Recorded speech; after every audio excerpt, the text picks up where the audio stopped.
네, 30분이 되었습니다. 그러면 못 올리신 분들 계속 올려주시고요. 제가 확인하고 있으니까 기도하고 시작하도록 하겠습니다. 하나님 감사합니다. 저희들 또 함께 모이게 해주셔서 사회 문화에 대한 여러 가지 이슈들을 가지고 어떻게 바라보고 또한 미래 세대에게 어떻게 가르칠 것인가 함께 고민해보고 이야기해보고자 모였습니다. 하나님께서 지혜를 주셔서 저희들이 이렇게 옳게 분별하고 또 바르게 저희들이 삶으로 나타내고 또 미래 세대에게 전파할 수 있도록 주님 저희들에게 지혜를 주시기 원합니다. 마치는 시간까지 함께 해주시고 감사드리며 예수님의 이름으로 기도드렸습니다. 네,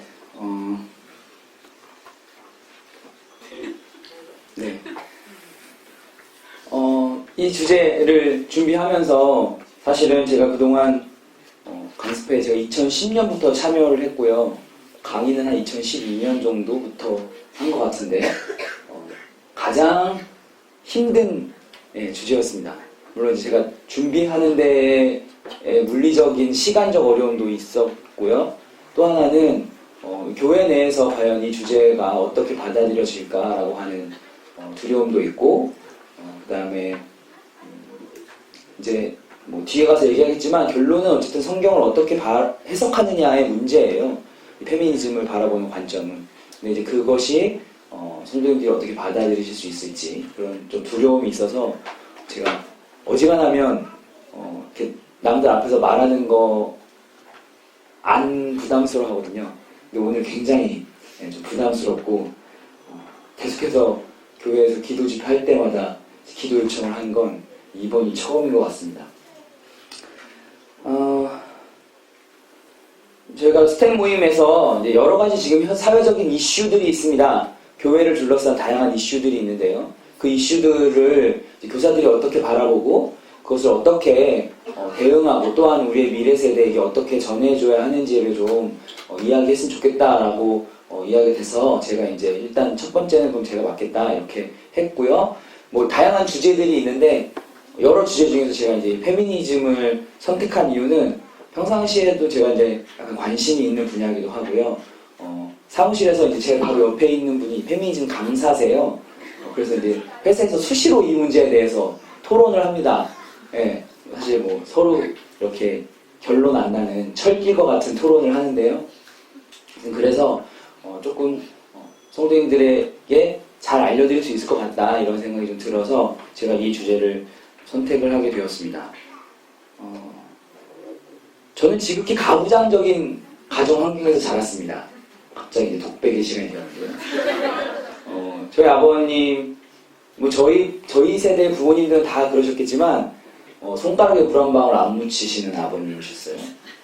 제가 집을 떠난 게 26살에 떠났으니까 26년간 집에 있으면서 한 번도 아버지가 차려준 밥상에서 밥을 먹은 적이 없고요. 그러한 가정 환경이었고요. 근데 이제 저희 어머니는 제가 7살 때부터 일을 하셨어요. 그러니까 아버님, 어머님이 같이 맞벌이를 하신 거죠. 그러면 이제 어머님은 퇴근하고 오시면 한 6시 반, 7시쯤 되셨습니다. 그때부터 집안일을 하기 시작해서 집안일 다 마치고 밤 늦게 주무시고 또 새벽같이 일어나서 아침밥하고 직장 가시고 그렇게 자그만치 35년? 단 한 달도 안 쉬셨어요. 그렇게 35년을 일하셨습니다. 그러더니 결국 손가락이 이렇게 구부러지지 않는 상태까지 이르렀는데 그런 환경 속에서 자라면서 어쩌면 제가 구원받지 않았다면 저는 아마도 페미니스트가 되거나 강성 페미니즘 운동을 하는 사람이 됐을지도 모르겠습니다. 그러니까 한편으로 어머니의 삶을 보면서 되게 한편 측은하고 왜 아버지는 왜 아무 일도 그렇게 안 하시는 거야? 이런 생각들이 한편으로는 있었고 저는 어렸을 때부터 성경을 배웠기 때문에 이제 뭐 그런 양쪽의 갈등들이 좀 있었죠. 그러면 자연스럽게 저는 7살 때부터 라면을 끓이고 계란 후라이를 할 줄 알았습니다. 그런 것들이 저의 어떤 자본이 되어서 지금 이제 제가 아이들한테 밥도 차려주기도 하고 가사에 도움을 주기도 하고 하는 일들을 합니다. 이제 그러면서 성도들 이 주제를 준비하면서 저희들이 앞으로 다음 세대에 가르쳐야 할, 다음 세대에게 전달해야 될 두 부류가 있는데, 하나는 믿지 않은 이제 교회에 막 처음 오는 구도자들이죠. 그러니까 어린아이들부터 청년에 이르기까지 그들이 사회에서 접하는 이런 남녀의 문제들, 젠더의 문제, 이런 문제들의 사회에서 있다가 교회 안으로 들어왔을 때 그들을 어떻게 이해하고 그들에게 어떻게 전달해야 되는가 하나. 또 하나는 우리 믿음의 자녀들입니다. 믿음의 자녀들이 이 문제를 보고 배우는 건 결국엔 가정이거든요. 사실은 교회에서 교회 학교 일주일에 몇 번 얼마나 하죠? 길어야 1시간 반이거든요. 교회 학교 내에서 이걸 배우긴 어려워요. 그렇다고 교회에서 강단에서 사실은 이 문제가 잘 다뤄지느냐? 그렇지 않습니다. 제가 이번에 이걸 준비하면서 디모데전서 2장 11절부터 13절까지 같은 사회에서 엄청 공격받는 본문이거든요. 그러니까 교회 안 다니시는 분들, 페미니스트들이 공격하는 대표적인 본문 중에 하나예요. 그 본문을 설교 자료를 찾아보는데 거의 없더라고요. 왜냐하면 이제 이 기독교에 대해서도 그런 걸 드러내서 그렇다라고 얘기하기가 어려운 환경에 되어 있다는 거예요. 그래서 하지만 우리 아이들에게 그것들을 가르쳐야 되는데 그걸 가르치는 중요한 장소는 결국 가정이고 그렇다면 이제 제가 이런 생각을 좀 했어요. 교회에서는 저희가 이제 주일날 보고 수요일날 보고 금요일날 보고 토요일날 보기도 하고 그때는 막 형제님들이 자매님 배려도 잘하고 되게 다정하게 이야기하고 근데 집에 가서는 다정하게 하지 않고 제 얘기를 하는 겁니다. 막 틱틱 쏘고 막 교회에서 어떤 자매님이 들고 가면 아유 무거우시죠? 들고 가서 집에서는 저희 자매가 들고 가면 가는지 와는지 교회에서의 삶과 가정의 삶이 정말 분리되어 있다라고 한다면 다음 세대인 우리 자녀들이 과연 무엇을 어떻게 보고 배울 것인가 라고 하는 이 두 가지 관점에서 믿지 않는 구도자들과 믿음의 우리 가정의 자녀들에게 어떻게 보여줘야 하는가라고 하는 얘기들을 좀 해보고 싶습니다. 그러면서 일단 앞에 좀 생각해보고요. 그다음에 페미니즘이 뭔지 오늘 지금 여기 단톡방에 올려주신 분들이 제가 보면 올바른 페미니즘을 좀 알고 싶다. 어떤 내용인지 좀 궁금하다 이렇게 말씀하셨어요. 제가 처음에 준비할 때 그냥 사실 페미니즘은 인터넷에 이렇게 검색하시면 아주 많은 양의 자료들이 있습니다. 그래서 사실 시간만 조금 들이면 알 수 있는 내용이니까 그건 그냥 대충 건너뛸까 이런 생각을 처음에 했었거든요. 그런데 그걸 잘 정리해서 전달해 드리는 게 교사님들이 따로 시간을 내서 이거를 보지 않아도 되겠구나 라고 하는 생각이 들었고 그러니까 딱 오늘 제가 말씀드리는 것 정도만 아시면 사실 더 이상 페미니즘에 대해서는 찾아보지 않으셔도 된다. 다른 건 다 그냥 시간 낭비하는 거다. 왜냐면 이 세계가요 되게 흥미로워서요 한번 구글이나 이런 데 들어가서 딱 검색하고 들어가기 시작하면 꼬리에 꼬리를 물고 계속 갑니다. 꼬리에 꼬리를 물고 계속 검색하게 돼요. 그래서 5시간, 6시간은 그냥 금방 가요. 그러니까 그런 거 하지 마시고 저랑 오늘 같이 여기서 딱 40분만 하시면 그것만 알면 된다. 생각해 주시면 좋겠습니다. 그리고 이제 현재 이 세대에 어디까지 페미니즘이 와 있는지 이야기를 좀 하고요. 그다음에 마지막으로 어떻게 대처하면 어떻게 다르질 것인가 라고 하는 것 한번 생각해 보도록 하겠습니다. 그 전에 제가 지금 바로 투표를 하나 올리겠습니다. 여기 기대사항에 올려주신 분이 계셔서 이 페미니즘에 대해서 어떻게 성도님들이 생각하시는지를 궁금하신 분이 계셔서 제가 한번 예민한 질문이긴 하지만 한번 제가 투표를 하나 올려보겠습니다. 자, 제가 익명 투표를 했고요. 그러니까 부담 없이 하시면 됩니다. 제목은 교회 내에서 남녀의 차별이 있다고 생각하시는지 하는 질문입니다. 자, 올렸습니다. 지금부터 한번 투표해 주시죠. 자, 그리고 또 하나의 투표를 올리겠습니다. 또 하나의 투표가 뭐냐면, 가정 내에서 남녀의 차별이 존재한다. 지금 우리 가정에서 있다, 없다. 예, 이것도 마찬가지로 제가 무기명 올렸으니까 투표해 주시면 좋을 것 같습니다. 그 말하는 차별은 어떤 차별을 말하는? 불평등을 말합니다. 그러니까 뭐 되게 남자가 유리하고 아니면 반대로 여자가 유리하고 하는 차별, 불평등. 이거 좀 왠지 우리가 손해 보는 것 같은데 이런. 네. 근데 제가 약간 상상의 밖의 결과가 나와서 지금 약간 당혹스럽네요. 네. 교회 안에서의 남녀 차별이 있다고 생각하시나요? 했는데 있다가 28표, 없다가 21표, 모르겠다 2표. 예.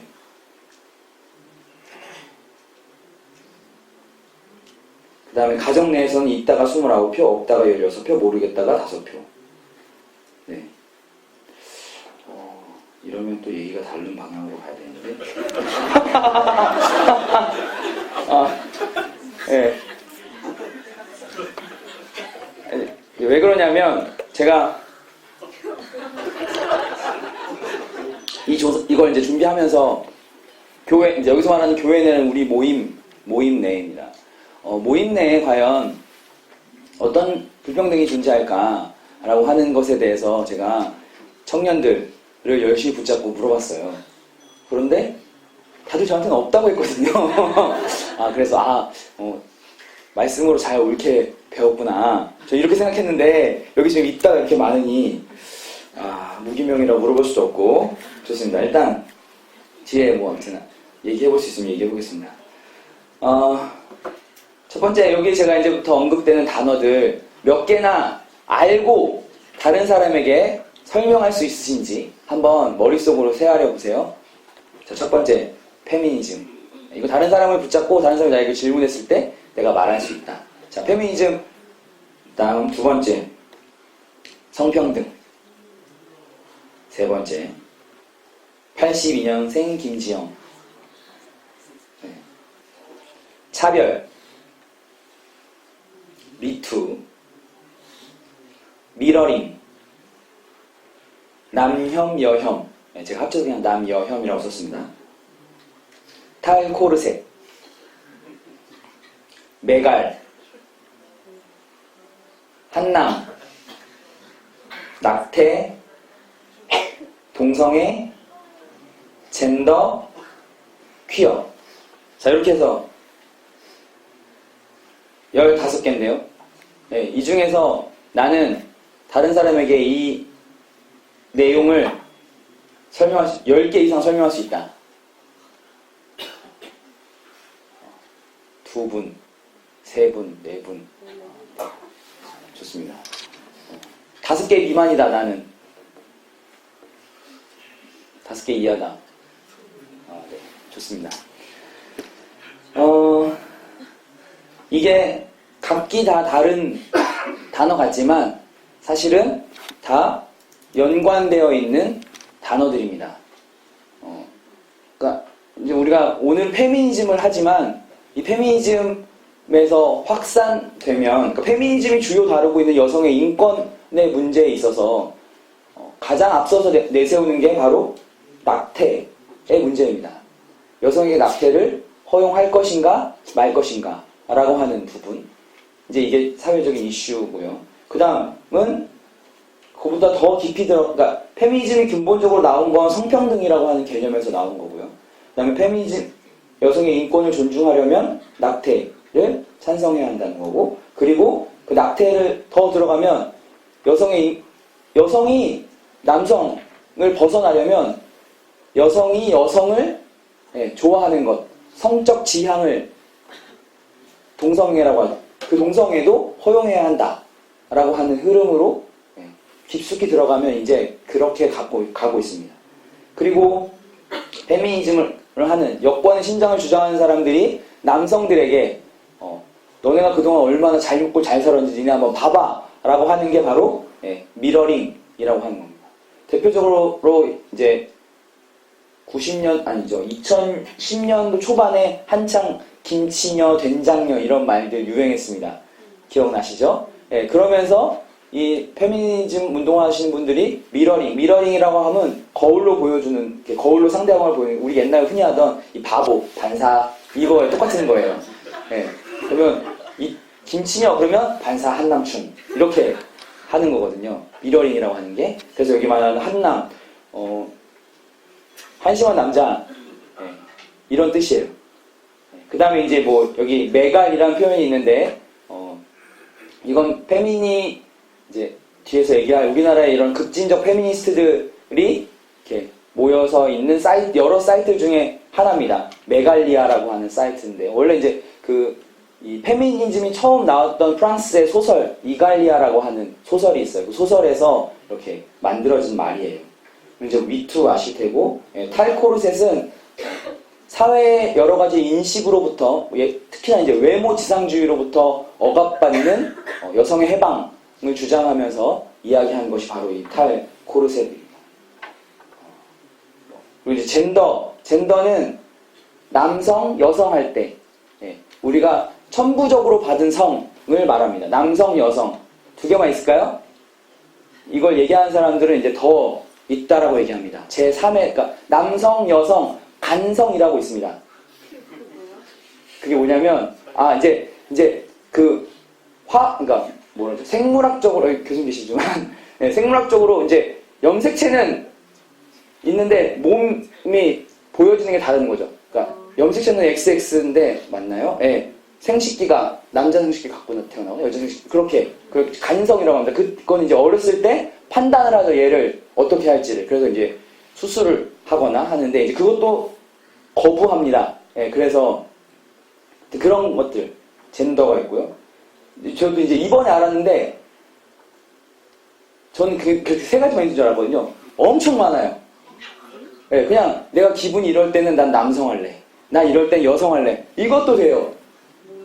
예, 이것도 인정하더라고요. 그것도 아무튼 뭐 제4회성, 5회성 막 있어요. 예. 그래서 아무튼 그런 젠더가 있고요. 그래서 이제 그런 걸 이해 못하면 젠더 감수성이 떨어지시는군요. 이렇게 되는 거예요. 예. 그런 것들이 있습니다. 그 다음에 이제 퀴어는 이제 소수자라고 하는 것으로 지금 대명사처럼 쓰여지고 있는데요. LGBT라고 들어보셨어요? 네. 레즈비언, 게이, 바이섹슈얼, 그 다음에 트랜스젠더. 이렇게 일단, 이거 사실 더 많은데, 제일 크게는 이 네 부류를 이야기하는 것이 퀴어라고 합니다. 그래서, 근데 이제, 뭐, 페미니즘이 동성애를 인정하면서 자연스럽게 이제 그 다른 것들도 다 허용하는 거거든요. 그래서 이제 여기서 나오는 이런 많은 단어들이 다 연결되어 있다. 그리고 우리의 실생활 안에 아주 가까이 와 있다라고 하는, 어떻게 가까이 와 있는지는 이따 뒤에서 말씀드리겠습니다. 한국 사회의 가장 심한 갈등 요인은 뭐냐라는 설문조사를 했는데요. 잘 보이시나요? 안 보이시죠? 30세 미만의 사람들이 제일 많이 뽑은 게 성 갈등입니다. 최근에 와서 벌어진 일이거든요. 이 페미니즘이라고 하는 게 최근 3년 사이에 되게 우리나라에 급격하게 확산되고 있습니다. 근데 요 20대 후반의 남자들은 되게 억울한 거예요. 지금 이들의 표현에 의하면 우리 위까지는 보면 잘 먹고 잘 사는 것 같은데 왜 이제 우리 때 와서 막 페미니즘을 들먹이면서 우리를 힘겹게 하느냐, 어떻게 힘겹게 하느냐는 이제 뒤에 말씀드릴게요. 그러면서 이제 이게 성의 갈등으로 나타나게 됩니다. 근데 이제 이게 점점점 확산되고 있습니다. 특히 우리나라는 더 그렇습니다. 우리나라가 유교적인 이런 뿌리 깊은 유교적인 문화, 거기서 파생되는 가부장제도에 의해서 그런 문화들이 되게 오래 다져져 왔고, 그걸 지금 와서 지금 이제 우리나라는 좀 전에 말씀한 급진적 페미니즘이 대세거든요. 주류예요. 그러다 보니까 이들은 이제 세상을 뒤엎자라고 하는 개념이어서 그것이 붕 올라오니 지금 20대 남성들이 대단히 화를 내고 있는 거죠. 그 다음 이제 이거 이제 뭐 재미삼아 보여드리는 건데, 2016년 기준으로 맞벌이 부부, 그러니까 아내와 남편이 둘 다 직장 생활을 할 경우에 집에 가사의 분담을 얼마나 하느냐라고 하는 거예요. 공평하게 5대5로 한다가 17%입니다. 혹시 여기에 속하시는 분? 우리 집은 여기에 속해요. 안 계세요? 그러면 아내가 남편보다 다소 많이. 아, 네. 2분 정도 계시고. 아내가 남편보다 훨씬 더 많이. 아, 네. 네, 맞벌이 경우. 네, 맞벌이 경우. 근데 이제 제가 이거 말씀을 왜 드리냐면, 자본주의가 점점 더 심화되면서 자연스럽게 예전에 전통적인 가정에 남편은 밖에 나가서 돈을 벌어서 가정의 여러 경제를 책임지고 하는 문제, 그리고 아내는 집에서 가정을 돌보고 아이들을 돌보고 가사를 책임지는 상황이 불가능한 사회로 가고 있습니다. 물론 이제 뭐 그게 믿음의 영역이다 이렇게 말씀하시면 할 말이 없긴 한데 4인 가구 기준으로 전라도에 여기 제가 전라도 사니까요. 전라도 4인 가구 기준으로 평균 소득이 얼마나 되는지 아십니까 혹시?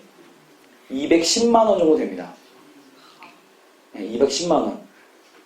전라북도가 일단 제조업이 되게 낮기도 하고요.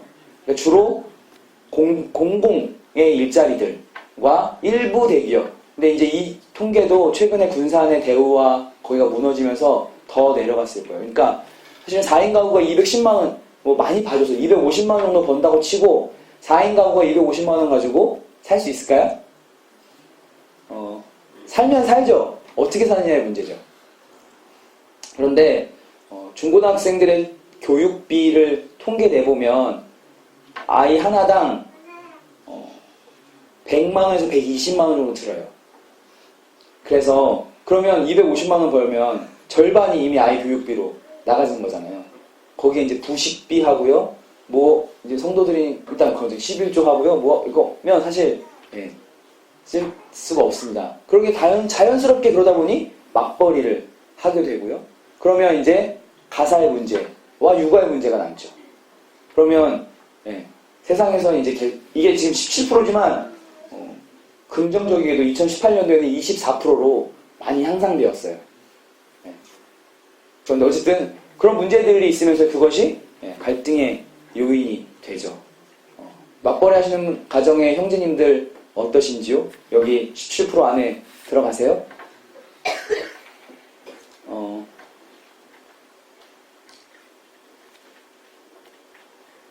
그 다음 사회가 그렇고요. 교회 내에도 많은 페미니즘이 들어오고 있습니다. 이미 많이 자리 잡았습니다. 대표적으로는 장로교회 일부 교단을 제외하고는 거의 모든 교단이 여성의 교회 내에서의 그러니까 사역, 목사 안수 이런 것들을 인정합니다. 이제 그것을 넘어서 그 교회 안에 들어오는 페미니즘의 가장 큰 문제는 성경 해석을 바꾸는 일들을 하고 있습니다. 대표적으로 이런 거예요. 하나님 아버지. 왜 아버지야? 이렇게 얘기하니까 무슨 안상홍 증인을 말씀하시는데 그건 아니고요. 어머님 하나님 그건 아니고요. 양성평등의 관점, 성평등의 관점에서 왜 하나님이 아버지야? 그건 그 성경이 쓰여질 당시 시기에 모세 그 시기에 그런 가부장적인 문화 제도화에서 쓰여졌기 때문에 하나님 아버지인 거야. 그리고 왜 하나님은 아들이야? 딸은 안 돼? 이렇게 성경을 해석을 달리합니다. 그런 것들이 이제 안으로 들어오고요. 여기 보시면 이제 믿는 팸이라고 있잖아요. 미패라고 하는데 얘네들을 되게 인기가 많습니다. 왜냐하면 기존의 교회 안에서 이런 갈등들을 하는 청년들이 굉장히 많다는 거예요.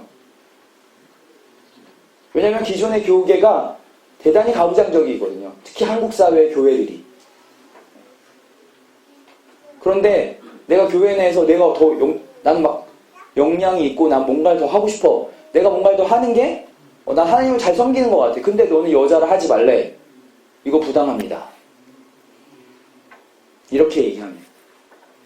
그리고 이제 그 옆에 보시면 주님은 페미니스트 이렇게 나옵니다.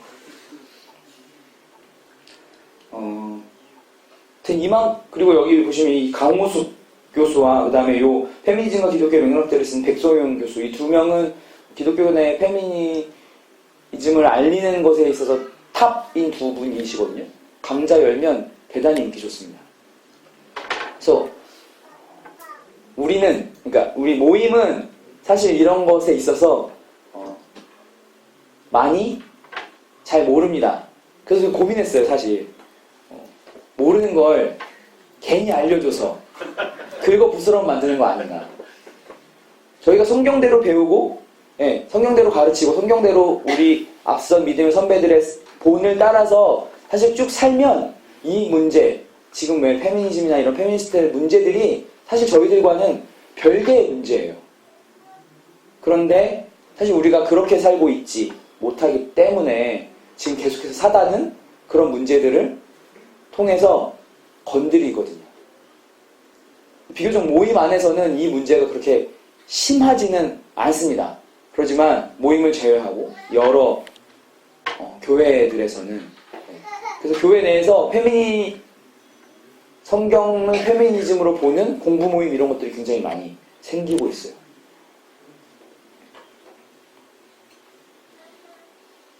자, 그럼 이렇게 얘기한 페미니즘은 정말 뭐냐라고 하는 걸 지금부터 잠깐 말씀드리겠습니다.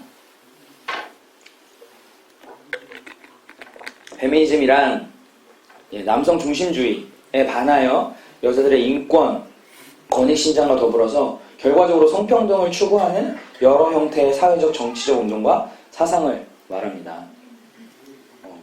그동안 인류 역사 이래로 남성과 여성의 이런 차별과 불평등을 이제 좀 다시 원위치 시켜보자라고 하는 정치적 운동과 사상, 사회적으로 하는 것들을 페미니즘이라고 부릅니다. 일견 보면 이건 사실 맞는 말 같으시죠? 말씀 반응이 없으시네요. 아까 차별이 그렇게 많다고 말씀하는 거죠. 네. 이 텍스트만 보면 맞는 말 같아요. 우리 사회에 불평등과 부조리가 굉장히 많거든요.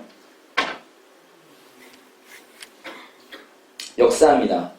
1800년도 후반에 프랑스 혁명이 일어났습니다. 대부분 아시죠?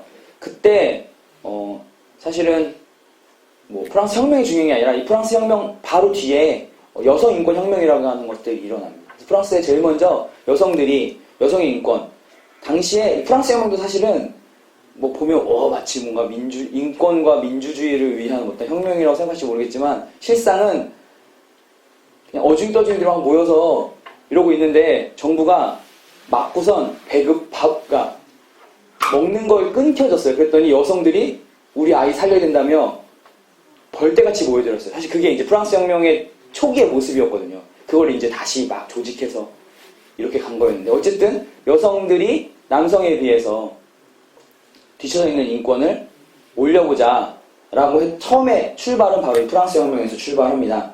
그리고 나서 그때 되었으면 참 좋았겠지만 100년이 흘러서 1700년대 후반이죠. 100년이 흘러서 1890년대에 어떤 운동이 벌어지냐면 여성의 참정권을 얻고자 하는 정치적 운동이 벌어집니다. 여성들이 지금 다 투표하시잖아요. 근데 이 투표권을 얻기 위해서 굉장히 많은 희생이 치러졌습니다. 1892년도에 뉴질랜드가 처음으로 투표권을 여성에게도 줬고요. 1910년도 앞뒤로 유럽과 미국이 여성에게 투표권을 허락했습니다. 하지만 이때 허락한 투표권은 사실은 백인 중심의 중산층의 여성에게만 허락된 투표권이었습니다. 실제로는 이제 40년, 50년 뒤에 와서 여성의 참정권을 허락하게 됩니다. 그리고 아직도 여성의 참정권을 인정하지 않는 나라가 6개 나라가 있습니다. 주로 이제 중동의 이슬람 국가들인데요. 어쨌든 참정권으로 1800년도 후반도에 시작이 됐고요. 그래서 1세대 페미니즘은 그렇게 참정권에 관련된 것들이 정치에 있어서의 참여를 요구한 거였고요. 1940년도에 2세대 페미니즘이 발생하는데요. 2세대 페미니즘은 뭐냐면 그때 이제 산업화, 그러니까 대공황, 전쟁과 산업화를 통해서 여성이 이제 집에 있으면 안 되고 나와서 노동을 해야 되는 상황이 발생했는데 실제 노동의 현장에 나와보니 남성보다 훨씬 더 많은 일을 함에도 불구하고 급여도 적고요. 예, 더 힘든 일도 하기도 하고 그런 불평등이 눈에 보이는 거죠. 사회적으로. 그리고 가사 반대로 같이 일하는데 또 집안일은 여성들만 하고 그러니까 이제 이런 것들을 좀 뒤집어 보자라고 나온 게 2세대 페미니즘 운동이라고 해서 1940년 후반 50년대에 벌어집니다. 근데 여기서 성공하면 좋았겠지만 또 성공 못하죠.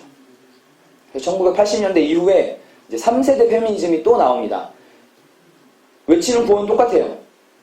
더 산업사회, 더 자본주의화 되면서 계속 그런 문제들이 발생하고 그런 것들을 좀 해보자라고 해서 페미니즘이 계속해서 끊이지 않고 나오는 겁니다. 결론은 그렇게 될 때까지 이 사람들은 그 운동을 벌이겠죠. 그런데 이 페미니즘은 범위가 굉장히 넓습니다. 우리가 페미니즘 운동이라고 해서 하나가 아니에요. 되게 넓은 스펙트럼을 갖고 있습니다. 정말 많아요. 한 9가지, 10가지 정도 되는 것 같아요. 근데 이제 저는 오늘 대표적으로 3가지, 양쪽 끝단에 있는 페미니즘과 가운데 이 3가지 정도만 소개해드리려고 합니다. 사실 다른 거는 여성학 공부하실 거면 하시고 다른 거는 안 하셔도 괜찮습니다. 제일 우측에 있는 보수적 페미니즘입니다.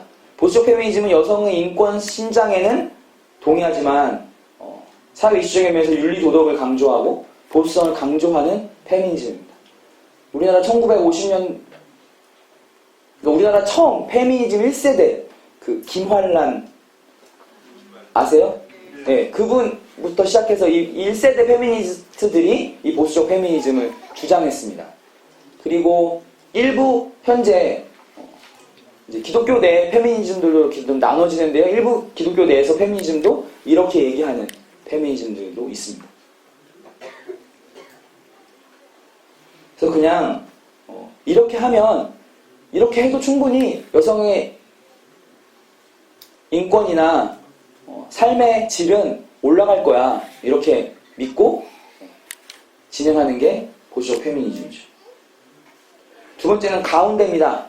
가운데 이제 리버럴 페미니즘이라고 하는데요. 기존의 사회구조를 바꾸지 않고 성평등을 달성할 수 있다고 믿는 이론으로 법적 불평등을 폐지하고 여성과 남성에게 같은 역할과 권리를 부여하기를 추구하는 페미니즘을 리버럴 페미니즘이라고 합니다. 대표적인 예가 2005년도에 폐지된 호주제 폐지운동입니다. 아시나요? 호주제? 젊은 분들 호주제 아세요? 아세요? 네. 호주제가 2005년도에 폐지됐습니다. 제가 이번에 공부하면서 보니까 이 폐지를 건의한 게 1942년도더라고요. 네, 1942년도에 제기를 했는데 이게 이제 2005년도에 폐지가 되었어요. 어쨌든 사회를 크게 바꾸지 않고 기존의 사회 질서를 크게 바꾸지 않고 이런 법적인 방법들을 통해서 불평등을 좀 해소해보자. 그러면서 여러 가지 정책과 제도들을 가미시키는 문제들을 제기합니다. 우리나라에서는 보수적 페미니즘과 이 리버럴 페미니즘은 페미니즘 전체의 지형에서는 아주 소수에 들어갑니다. 자, 우리나라 주류인 급진적 페미니즘입니다.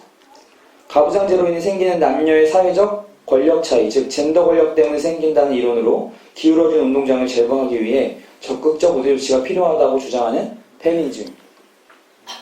정치적 세력으로는 녹색당, 그 다음에 정의당, 이런 당들이 이 급진적 페미니즘과 함께하고 있고요.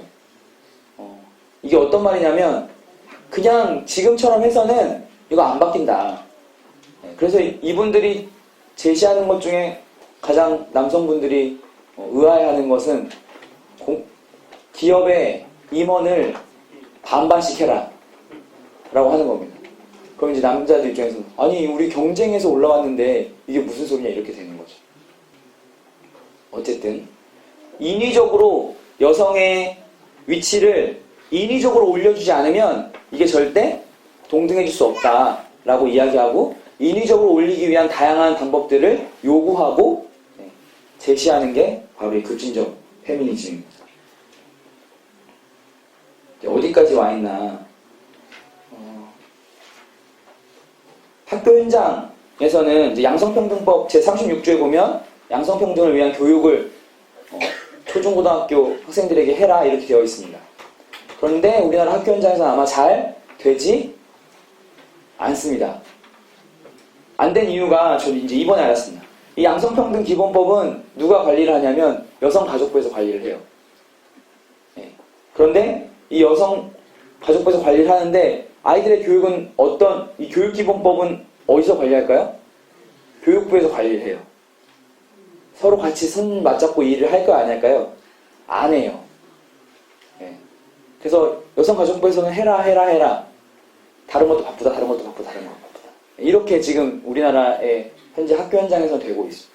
근데 그럼에도 불구하고 이것은 계속 개선되어질 예정입니다.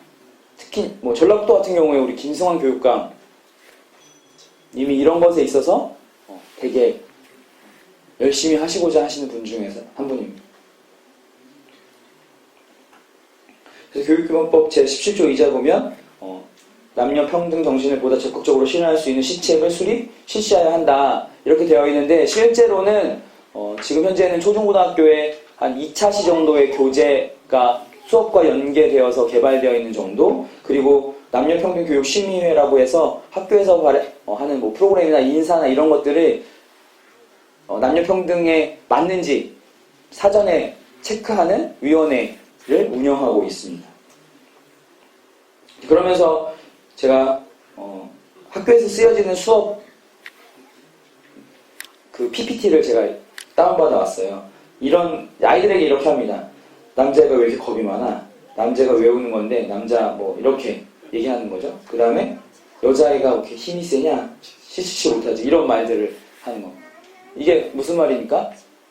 우리 어렸을 때 많이 들었죠. 남자는 남자답게, 여자는 여자답게. 이 말을 하는 것이 양성평등에 어긋난다는 거죠. 네. 어떻게 생각하세요? 아마 이런 부분에 있어서 아마 다 조금씩의 생각의 차이는 있을 거라는 보여집니다. 그래서 이것이 옳다 그르다는 제가 말씀드리지 않고요. 이렇게 교육을 하고 있다라고 하는 것을 말씀드립니다. 그래서 이제 봅니다. 예. 인형, 총, 로보트, 놀이 이런 거 요리기구 놓고 누가 갖고 놀일까요? 예. 보통 우리 생각하기는 인형은 여학생, 총은 남학생 이렇게 하죠. 조리도구 저희 둘째 아들이 아주 잘 갖고 놉니다. 그래서 이제 어떻게 다른지, 너희들은 어떻게 다르니? 라고 하는 걸 서로 토론하게 시키는 거죠. 그러면 아마 자연스럽게 남자는 남자답게 라고 하는 게 올바른 생각이 아니구나, 이런 생각이 자연스럽게 들겠죠.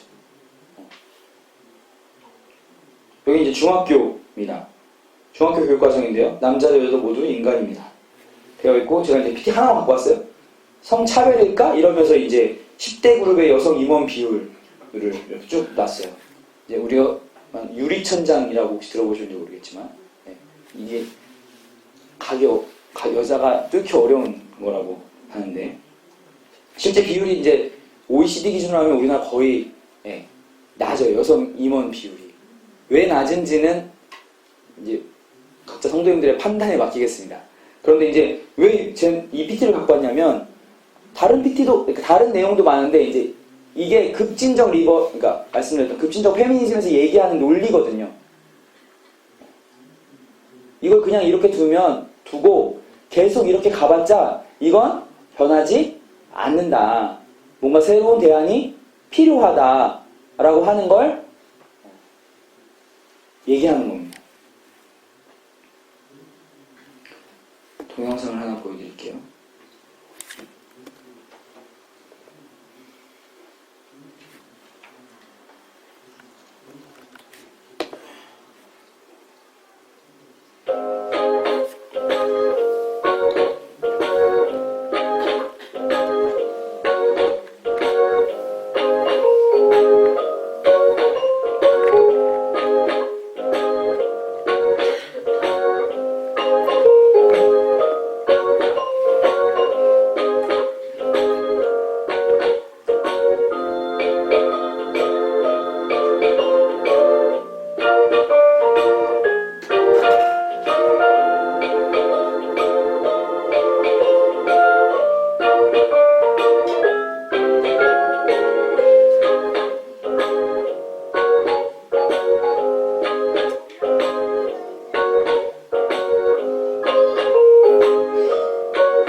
방금 보여드린 것은 학교에서 아이들에게 보여지는 그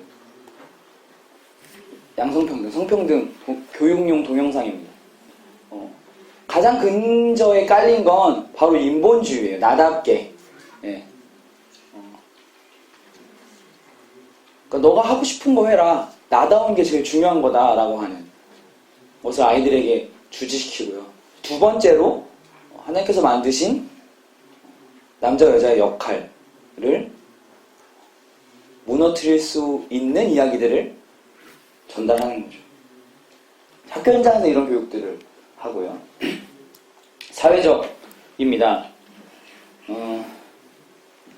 개인적으로는 문재인 대통령을 좋아하지만 이런 발언을 했습니다. 사람이 먼저인 세상은 성평등한 세상, 페미니스트 대통령이 되겠습니다. 그러면서 이제 문재인 정부 들어와서 아까 이제 30대 미만의 20대의 청년들, 남성들 최근 지지도를 보면 거기 지지도가 제일 안 나오거든요.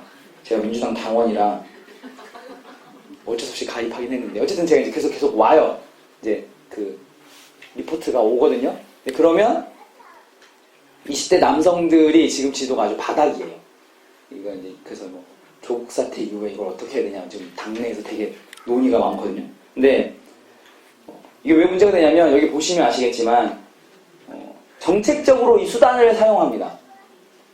보시면 고위공무원단 여성 비율을 높여라. 지방 과장 높이고 공공기관 여성 임원 비율 높이고. 그러니까 사실은 이런 거죠. 뭐 이제 임원이 한 자리 있어요. 그러면 사실은 공평하게 서로 경쟁을 통해서 거기에 여성이 가든 남성이 가든 그건 별 문제가 없는 거죠. 그런데 여성에게 남성이 너무 많으니 여성을 더 뽑아야 되니 여성에게 무조건 가산점을 준다. 이러면 이제 남성 입장에서 이게 불평등하다고 생각하는 거죠. 그런데 반대 측에서는 그동안 너네 계속 그렇게 해서 지금 그만큼 남성의 자리를 확보한 거야. 그러니까 너네도 좀 참아. 미러링, 반사. 그래서 이런 일들이 지금 이제 행정이나 공공에서 먼저 정책적으로 추진되고 있고요. 얼마 전에 이제 기업인들 모아놓고도 이런 얘기들을 하기도 했었습니다. 사회적으로도 우리 삶 주변에 이런 문제들이 되게 많이 벌어지고 있다. 이제 미디어입니다. 최근에 제가 무슨 강의를 하나 들었는데요. 자본주의가 횡행화되면서 미디어가 노리고 있는 두 가지 타겟이 있다고 합니다. 하나는 공동체, 하나는 페미니즘. 왜요? 이 두 개가 돈이 된대요. 공동체를 깨는 건 뭘로 돈이 되냐? 요즘 작년까지만 해도 TV에서 제일 인기 좋았던 프로그램 나 혼자 산다. 이해되세요? 가족이 모여 살면 4인 가족이 모여 살면 4인 가족에 TV 한 대만 있으면 되죠. 4인 가족이 나 혼자 살아가요? TV 몇 대 필요해요? 4대 필요하죠. 자본주의 입장에서는 뭐가 좋아요? 나 혼자 산다가 좋죠. 그래서 적극적으로 공략하는 포인트입니다. 또 하나, 페미니즘도 마찬가지. 그래서 페미니즘, 그러니까 요즘에는 이제 소비 트렌드를 페미니즘적 소비 트렌드 뭐 이런 말들이 나오거든요. 그래서 거기에 맞춰서 여러 가지 다양한 광고들을 합니다. 가장 많이 노출되고 있는 게 유튜브. 유튜브 얼마나 보세요? 자주 보세요? 이번에 통계를 보니까 10대, 20대, 30대, 그 다음에 50대더라고요. 50대 이후에. 가 유튜브를 굉장히 많이 보는데 얼마나 많이 보냐면 여기 보시면 333억 분. 우리나라 유튜브 시청자가요 3천만 명 정도 되고요. 3천만 명. 그분들이 한 달 평균 약 1057시간 정도 봅니다. 하루에 한 40분? 35분에서 40분은 유튜브를 보고 있는 거예요. 그럼 유튜브는 어떻게 보냐면 유튜브 보신 분들 아시겠지만 자기가 어떤 목적을 찾아서 보는 경우도 있지만요. 자기가 그냥 이렇게 쭉 보다가 옆에 떠 있는 거 제목이 유튜브 각이라고 하거든요. 제목이 되게 뭔가 딱 끌려. 그러면 클릭하게 되어 있어요. 그리고 그동안 자기가 쭉 본 것들은 얘가 이제 AI가 정리해서 제일 많이 본 것들하고 비슷한 부류들을 추천해서 메인 페이지에 막 쫙쫙쫙 올려줍니다. 자연스럽게 그걸 많이 클릭해서 보게 되어 있죠. 그런데 이 유튜브를 통해서 알게 모르게 페미니즘에 대한 것들이 굉장히 많이 노출되고 있습니다. 특히 아이들, 아무것도 모르는 우리 아이들이 지금 유튜브에 굉장히 많이 노출되어 있거든요. 이거 조심하셔야 돼요. 아이들 만화 보여줄 때도 옆에서 체크해야 돼. 이거 봐도 되는 건지 안 되는 건지. 중간에 광고들도 진짜 조심하셔야 돼요. 저희 아들이 S-오일 요즘에 새로 나온 광고 있거든요. S-오일만 지나가면 노래와 춤을 추는데 아주 귀엽습니다.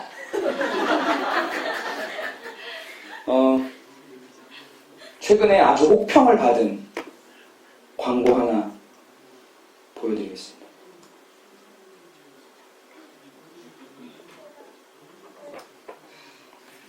아이가 옵니다. 왜 혹평을 받았는지 한번 생각해 보세요. 옵니다.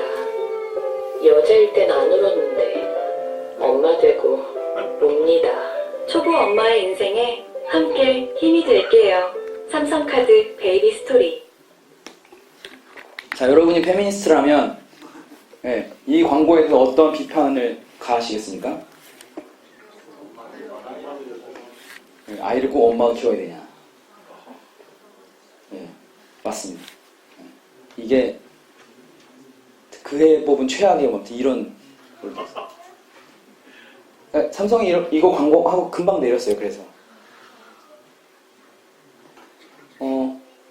그러니까 이미 우리 믿지 않는, 그러니까 이제 다시 처음으로 돌아가서 한번 생각해 보세요. 모임에 처음 온 아이들, 구도자 과정에 나온 아이들, 청년들, 이런 사회와 이런 풍토 속에서 자라다가 교회로 온 친구들입니다. 그런데 이제 교회 야, 너네 예배 시간에 옆에 왔어요. 야, 너네 교회는 왜 여자들은 아무 기도도 안 해? 막 이러면 그거 조용하라고 그랬어. 하지 말라고 그랬는데 뭐야? 야, 이러면서 가버리죠. 불평운동하잖아. 이렇게 되는 거죠. 그러면 우리 어떻게 해야 되냐라고 하는 것들. 이건 아까 말씀드릴 거예요. 교회 안에서 제가 이제 아무리 많이 청년들을 만나서 물어봐도 나오는 건 결국 교회 안에서 언어 생활 중에 은연중에 이렇게 남녀를 좀 차별하는 듯한 말을 할 때가 간혹 있더라. 그래서 저는 이 정도 문제라고 생각했는데 아까 그 29분은 저한테 무명으로도 좋은 이 사례를 좀 보내주세요. 그럼 제가 더 공부를 좀 해볼게요. 그래서 교회 안에서는 사실, 그러니까 우리 모임 안에서, 그러니까 이런 거 있어요. 애찬에 형제님들은 설거지 안 하는 그런 문제. 남원은 어떠세요? 남원 성우는 형제님들 설거지 하세요? 아, 네. 이제 기린노는 기혼 형제님들은 안 하세요. 청년 형제들까지만 해요. 그런 문제에 불평등을 제기할 수는 있을 거라 생각이 들긴 해요. 그 다음에 이제 옷. 우리가 옷의 문제. 자매가 왜 요즘엔 사실 그런 말도 단어를 잘 안 하시긴 하지만, 저 어렸을 때도 아니죠. 저 중학교 때까지만 해도 자매님들이 바지 입고 오고, 무릎 위에 올라가는 스커트만 입고 와도 단에서 형제님들이 그냥 바로 혼내셨거든요. 근데 어쨌든 그런 옷에 관련된 문제들, 이런 문제들이 아마 좀 불편하게 생각되실 수도 있다는 생각이 듭니다. 가정. 이건 아까 말씀드린 우리 믿음의 자녀들에게 어떤 모습을 보여줄 거냐라고 하는 거. 실제 가정 안에서 맞벌이 증가에 따라 가사와 육아의 분담 문제.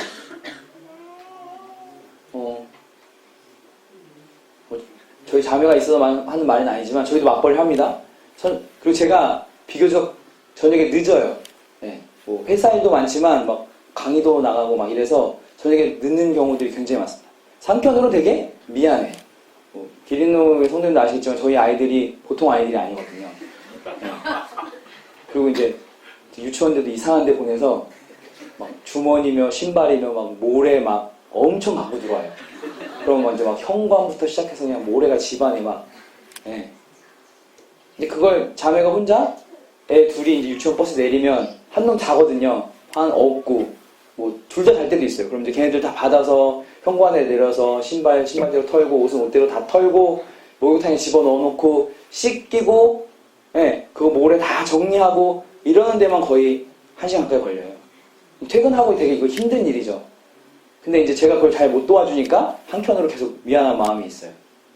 근데 어쨌든 예, 이런 가정 안에서 이런 모습, 그러니까 저처럼 미안한 마음이 있으면서 안 도와주시는 분도 계실 테고 심지어 미안한 마음이 안 계신 분도 계실 수도 있어요. 저건 내 일 아니지 뭐 이렇게 생각하시는 분 없을 거라 생각되지만 그래서 아직도 지속되고 있는 가부장적인 문화, 아까 처음에 말씀드린 대로 교회 안에서는 휴지도 줍고 청소도 잘하고 막 하는데 집에 안에서는 쓰레기 여기 있으면 자매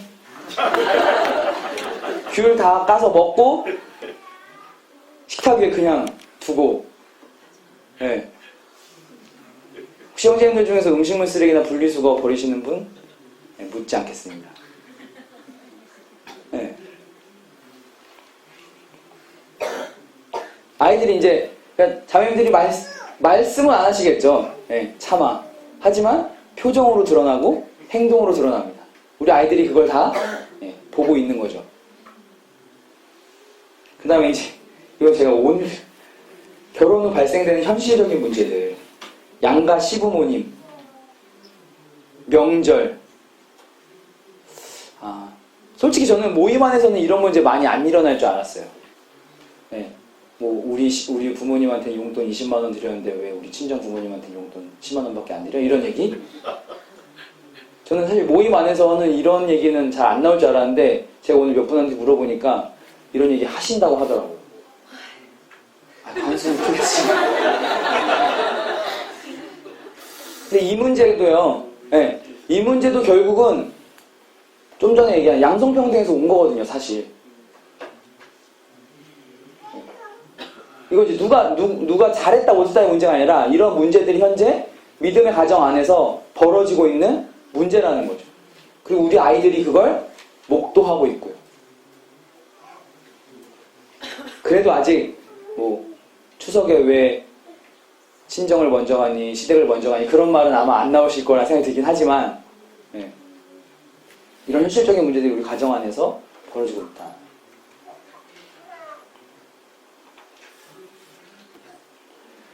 자, 이제 결론 부분으로 가서 이제 어떻게 대처하며 어떻게 가르칠 것인가라고 하는 겁니다.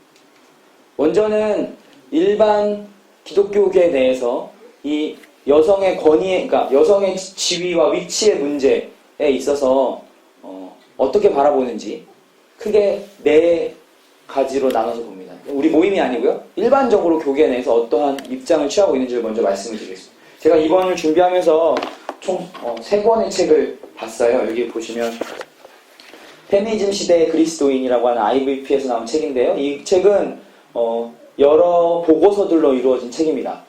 그런데 이제 맨 앞부분이 제가 지금부터 말씀드릴 교회 내, 특히 복음주의적 교회 내에서 이 여성의 지위에 대해서 어떻게 여성의 위치에 대해서 어떻게 보는지를 쓴 보고서고요. 그러니까 이분이 직접 쓰신 건 아니고 미국의 복음주의적 교회에서 나온 논문들을 다 분석해서 결론적으로 내신 거예요. 그리고 그 뒤편은 이제 교회 내에서 이제 페미니스트들의 입장들이 쭉 보고서들로 나와 있습니다. 근데 신기한 건 여기 뒤에 보면 교회 내에서 남녀 불평등이 차별이 있냐라는 그러니까 설문을 하는 게 있거든요. 근데 일반 교계에서는 있다고 한 게 1000명을 조사했는데 10%도 안 돼요. 6.5% 정도밖에 안 되더라고요. 근데 지금 여기서 50명 조사했는데 26%는 굉장히 많은 거예요. 자꾸 머릿속에 이렇게 남네요. 어쨌든 그렇고요. 그 다음에 요거는 존 파이퍼하고 웨인 그루뎀이 쓰신 남성과 여성을 위한 50가지 핵심 질문이라고 하는 건데요. 특히 여기 있는 이 웨인 그루뎀이라고 하시는 분이 그 이제 교회 내에서의 여성의 입장, 그러니까 위치에 있어서 아주 많은 책들을 쓰신 분이세요. 그리고 되게 존경받는, 저희 특히 존경받는 분이세요. 그래서 근데 이제 아직 이분 책이 다 영어로만 나와 있습니다. 그래서 제가 그 책을 읽지는 못했고요.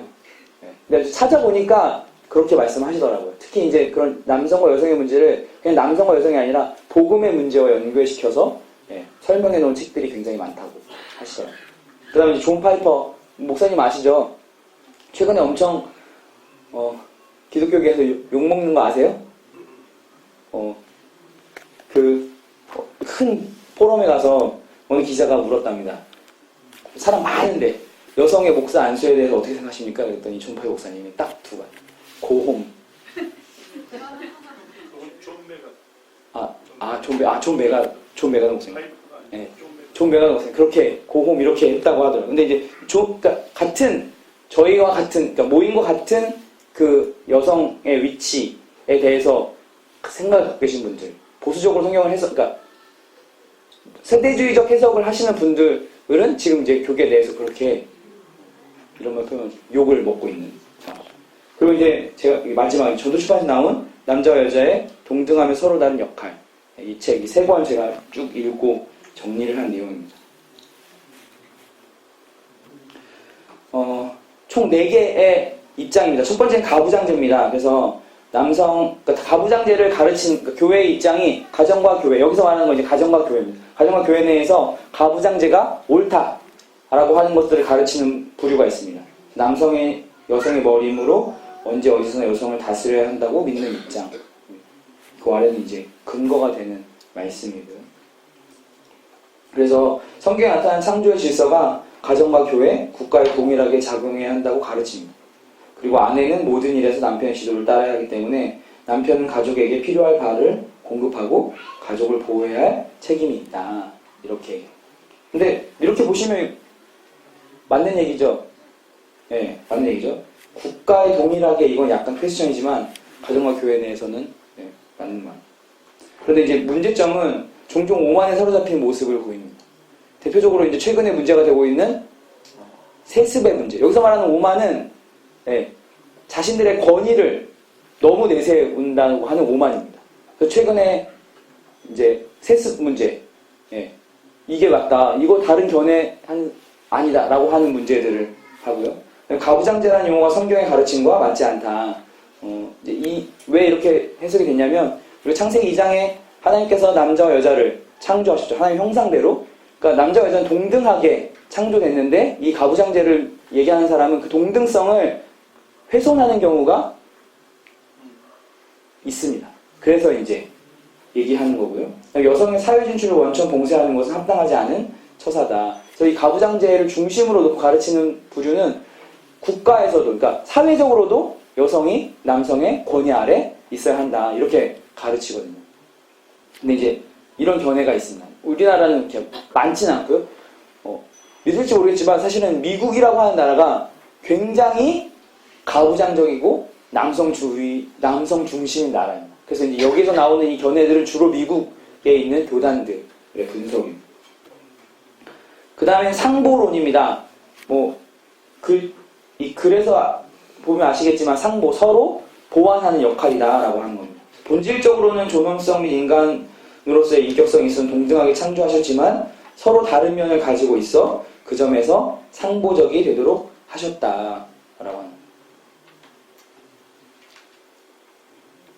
그래서 창조 시 남성은 여성의 머리가 되도록 창조되었고 남성의 머리됨은 가정과 교회의 영역에서만 나타난다. 남성과 여성은 서로 다른 기능을 발휘함으로써 서로 보완한다. 이렇게 입장을 내세우고 있습니다. 주로 미국에서도 세대주의적 해석을 따르고 있는 교회들은 대부분이 상보론의 입장을 취하고 있습니다. 그 다음 이제 평등론인데요. 평등론은 모든 인간은 하나님 앞에서 동등하다. 그래서 모든 인간은 동등한 책임을 지며 상호 복종은 그리스도인의 사랑을 실행하는 일이며 각 사람을 존엄한 존재로 대우한다. 에베소서 5장 22절을 보시면 피차 복종하라 이렇게 되어 있습니다. 그래서 이제 이 평등론을 내세우시는 분들은 피차 복종하라고 하지 않았냐. 그리고 남자와 여자가 동등하다. 그러니까 성별이 교회에서의 사역이나 직분상의 차이를 정당화하지 않는다. 그래서 평등론을 주장하시는 분들은 여성도 남성처럼 얼마든지 리더십의 위치에 있을 수 있다. 그래서 목사의 안수, 주거나 하는 것들, 그 다음에 장로, 여성 장로, 이 부분도 평등론을 주장하시는 분들은 다 인정, 평등론의 입장에서는 그것이 다 인정되는 바입니다. 마지막으로 제가 이 책에서는 복음주의적 페미니즘이라고 나와 있는데 저희 스텝 모임에서는 이건 절대 복음주의적 페미니즘이 아니다. 자칭 복음주의적 페미니즘이다. 이렇게 얘기를 해서 저도 이제 그렇게 붙였습니다. 그래서 페미니스트들은 교회와 기독교가 오랜 세월 동안 자행해온 여성의 압제적 형태를 고발했다. 가부장적인 성경 해석에 대해 비판을 가한다. 여성의 위상을 회복하고 참여를 촉구하고 사명감을 고취시킨다. 이렇게 자기들이 이런 활동들을 하고 있다고 가르치고 있습니다. 아까 말씀드린 대로 성경의 언어를 포괄적으로 해석해 하나님의 개념을 바꿔버렸습니다. 그래서 해석하는, 이게 그냥 단순히 해석의 문제에서 가는 것이 아니라 결국은 성경의 권위를 인정하지 않는 거거든요. 그래서 우리가 성경을 하나님의 말씀으로 인정하지 않고 당시의 문화를 반영한, 지금 얼마든지 지금 문화에 따라서 바뀌어질 수 있는 근간을 흔들려고 하는 것입니다.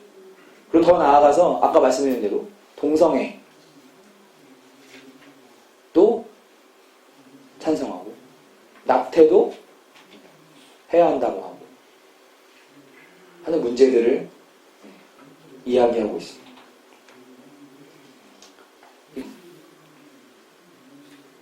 기독교 내에서 크게 이 네 가지 부류로 이 문제를 바라보고 있고 아마도 모임은 대부분 상모론적인 입장을 취하고 있습니다. 그런데 이제 더 나아가서 요 남자와 여자의 동등하면서 서로 다른 역할이라고 하는 책에서 제가 이제 결론을 좀 맺어볼까 하는데요. 페미니즘은 사회 문화가 아닌 하나님을 거부하고자 하는 사단의 계략입니다. 좋은 것처럼 보입니다.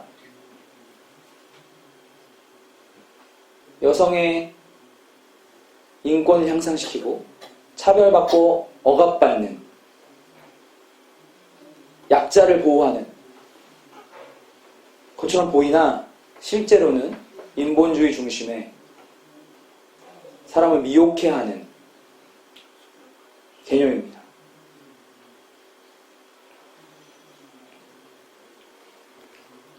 그래서 우리는 첫 번째, 정직한 성경 말씀 위에 굳게 서야 합니다. 이건 성경을 올바로 해석하고 배우지 않으면 당해낼 수 없습니다. 탐 사인이라는 약간 진보적인 신앙인인데요. 우리는 그분의 극단적 가르침을 희석시키고 그분의 과격한 복음을 생략하여 줄여버리는 일을 놀랄 만큼 효율적으로 해왔다. 그것은 왜 우리가 우리 사회 도덕에 그처럼 당혹할 정도로 아무런 영향을 미치지 못했는가를 설명해 준다. 이제 제가 그리스도인의 사회 참여라고 하는 책에서 본 내용인데요. 그러니까 그리스도인들이 하나님의 말씀을 바로 분별하고 이것들을 세상에 알리지 않는 역할을 하니 세상이 그렇게 변하고 있다라고 하는. 두 번째요. 성경을 연구하는 데 힘을 써야 합니다.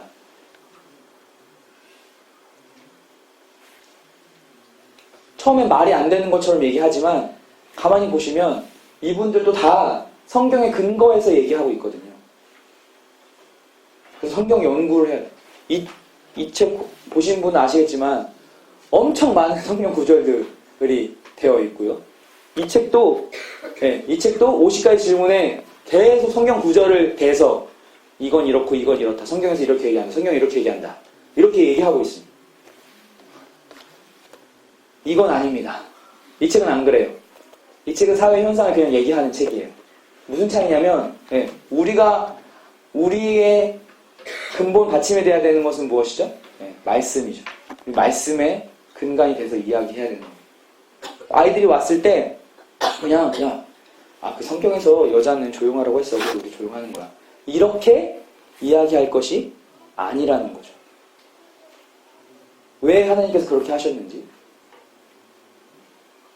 잘 풀어서 설명해야 한다는 것입니다. 그래서 하나님을 거부하는 문화적인 물결은 앞으로 더욱 심해질 겁니다. 하지만 이러한 것은 하나님의 고유한 뜻에 대한 영적 전쟁입니다. 앞으로 더 심해집니다. 예. 지금은 우리 모임 안에 이러한 것들이 잘 안 들어오고 있지만 작은 틈이 발생하면 우리가 막을 수 없게 들어올 거라 생각합니다. 저는 그럴 수 있는 가능성이 아까 처음에 말씀드린 가정과 교회 내에서의 삶이 같은지 다른지가 있다고 보여집니다. 처음 제가 이 주제를 잡았을 때 왜 이 이야기를 하고 싶었냐면 청년들 가운데 전 결혼하고 싶지 않아요. 이런 얘기를 하는 청년들이 있었습니다. 왜?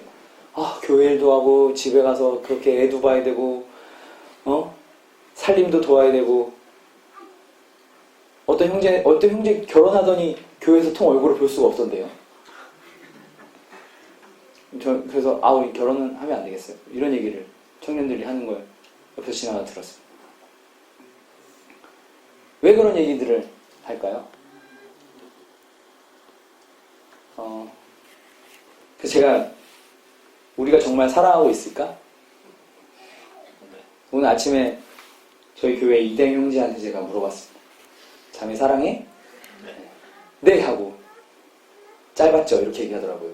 무슨 말이냐면 고민할 시간 안 하고 바로 얘기했다 이렇게 얘기해요.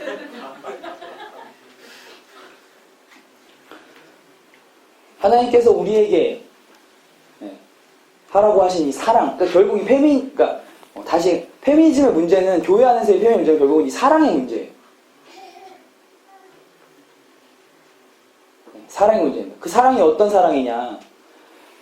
교회 안에서, 그러니까 바깥에서 우리를 공격하는 거, 남자와 여자가 너네 동등하지 않다.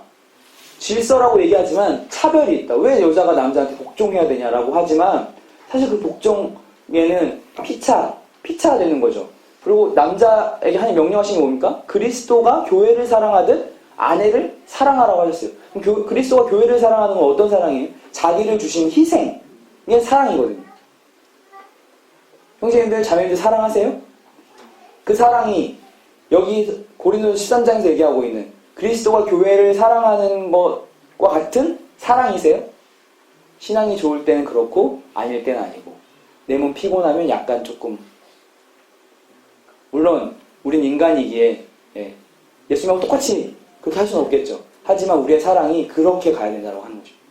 그래서 제가 양육부에서 기존에서 양육부 할 때 배웠던 게 바로 이거죠. 사랑은 느낌이 아니라 사랑은 선택이다. 무엇을 선택하느냐? 오래 참고 자랑하지 않고 교만하지 않고 자기의 유익을 구치 않고 성내지 않고 악한 것을 생각하지 않고 모든 것을 참으며 모든 것을 믿으며 모든 것을 바라겠다고 선택한 것이다 라고 하는. 그래서 제가 저희 자매한테 프로포즈 할 때 그렇게 했어요. 난 당신을 사랑하기로 선택했다. 답을 달라. 네. 그 말은 뭐예요? 상대방이 연약한 모습, 내 눈에 차지 않는 모습도 나는 그걸 선택하겠다는 거죠. 내가 최근에 자꾸 집안 얘기해서 미안해요. 최근에 이제 가사 일에 있어서 이제 저희 자매가 자기는 저한테 눈치를 줬대요. 저는 눈치를 봐서 자매 눈치가 안 좋으면 일 좀 하고 아니면 그렇게 하는 거라고 생각하고 있대요. 저는 아니다. 난 당신을 사랑해서 하는 거다. 제가 이렇게 얘기했어요. 우리의 사랑이 저는 이렇게 돼야 된다고. 그건 반대도 마찬가지예요. 그래서 자매님들도 형제님을 사랑해서 직장 갔다 와서 나도 피곤하지만 어떤 역할을 해야 돼요? 하나님이 창조하실 때 여자에게 어떤 역할을 주셨어요? 돕는 배필. 무엇을 돕는 거예요? 형제가 말씀을 연구하고 성경으로 가정을 돌아보고 교회에서 말씀을 가르치고 모든 형제들은 교회 안에서 장로의 직분을 사모하는. 그래서 말씀을 연구하고 끊임없이 말씀 연구하고 가르치는 일에 창념해야 되거든요. 그럴 시간을 형제한테 주는 거예요. 그럼 형제님은 그 시간에 TV 보라는 거 아니고 성경 연구하라는 거예요. 성경 연구도 안 하면서 형제는 그렇게 하라고 했지 하고 자매는 열심히 청소하고 하는데 이걸 왜 하느냐? 하나님께서 허락하신 일이기도 하지만 처음에 돌아갔을 때 우리 자녀들이 그걸 보고 배우는 거거든요. 1차로. 아, 하나님께서 만드신 가정은 이런 모습이구나. 아빠는 엄마는 정말 사랑하는구나. 그럴 때 우리 자녀도 변합니다. 그런 가정이라면 저는 그런 가정에서 자란 아이들은 구원받지 못할 거라고 생각하지 않아요. 그렇게 부모로부터 보여지는 본으로 하나님의 사랑을 배운 아이들은 더 금방 하나님의 사랑을 알 수 있어요. 하지만 이런 모습이 안 된다면 가정 내에서 교회 와서 가정의 모습이 다르면 우리 아이들 혼란스럽습니다. 어떤 것이 엄마의 참모습인지, 어떤 것이 아빠의 참모습인지. 제가 경험한 거예요. 제가 저희 아버지한테 그랬어요. 버릇없게. 아버지는 장로의 직분을 사모한다고 하시면서 왜 저한테 이렇게 말씀하시죠? 제가 이렇게 말했어요. 버릇이 없었죠. 근데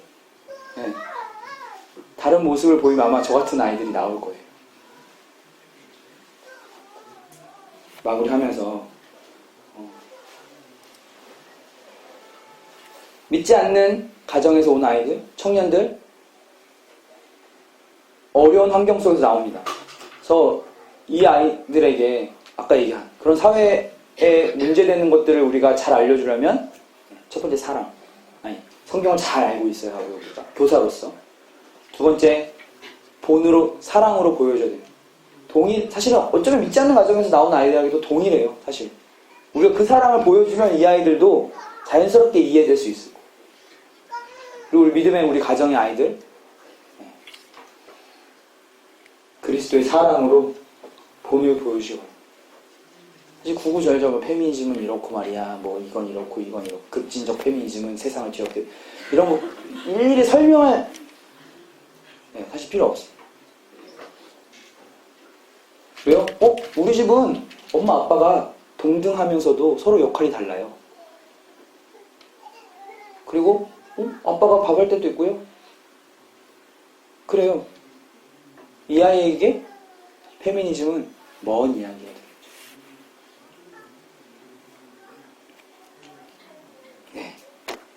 마치면서 4분 남았는데 혹시 질문 있으실까요? 이론적으로 깊은 거 물으시면 제가 대답을 못하고요.